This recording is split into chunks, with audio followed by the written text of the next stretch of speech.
মাত্র একটা ভুলের কারণে কিন্তু আপনার বাসায় বানানো শিক কাবাব রেসিপি একদম নষ্ট হয়ে যাবে। তো সেই ভুলটা কি সেটা জানার সাথে সাথে শিক কাবাব কিভাবে বাসায় সুন্দর করে বানানো যায় আজকে আপনাদের সাথে সেটাই শেয়ার করব। আমাদের দেশ সহ পৃথিবীর অন্যান্য সব দেশেই কিন্তু শিক কাবাব রেসিপিটা খুব জনপ্রিয়। তো শিক কাবাব রেসিপি আপনি বাসায় খুব সুন্দরভাবে বানাতে পারেন, আর সেটা কিভাবে সম্ভব সেটাই আজকে আপনাদের সুন্দরভাবে জানাচ্ছি।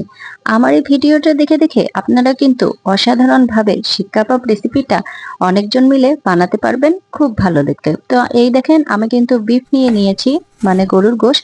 এটা কেটে কেটে ছোট করেছি, তারপর এগুলো ভালো করে পিষতে হবে।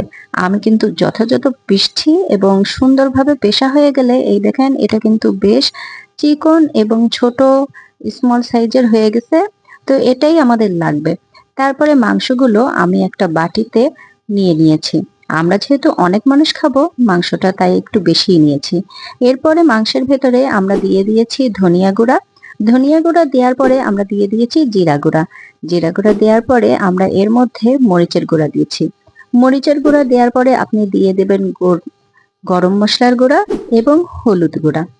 এরপর আমরা কি করেছি, কাবাব মশলা যেটা বাজারে কিনতে পাওয়া যায়, আমি এসিআইটা ব্যবহার করেছি, আপনারা যে কোনো কাবাব মশলা ব্যবহার করতে পারেন, সেটা দিয়ে দেবেন। অর্ধেক দিয়ে দেবেন, বাকি অর্ধেক রেখে দেবেন, কারণ এটা বেশি দিলে কিন্তু খেতে একদম ভালো লাগবে না।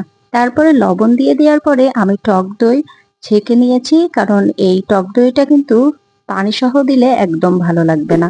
ছেঁকে নেওয়ার পরে কিন্তু টক দইটা আমি দিয়ে দিয়েছি, তারপরে দিয়ে দিয়েছি রসুন বাটা এবং আদা বাটা। দেওয়ার পরে আমি গোলমরিচের গুঁড়া দিয়ে দিয়েছি। এরপর সরিষার তেলটা কিন্তু বেশ দিতে হবে। সরিষার তেল ভালোভাবে দেয়া হয়ে গেলে এর ভেতরে আপনি সুন্দর করে হাত দিয়ে চটকায় চটকায়, মানে যতটা সম্ভব গভীর করে ভালো করে মশলাটা মাখাবেন। যতক্ষণ সম্ভব মাখানোর পরে একটু হাতে সরিষা তেল নিয়ে এটা ভালো করে চেপে চেপে বসিয়ে দেবেন মাংসগুলো। তারপরে একটা পেপার নিয়ে কিংবা একটা পলিথিন নিয়ে, যাতে এই মাংসটা কিন্তু সুন্দরভাবে লেগে যায় সেটা দেখবেন।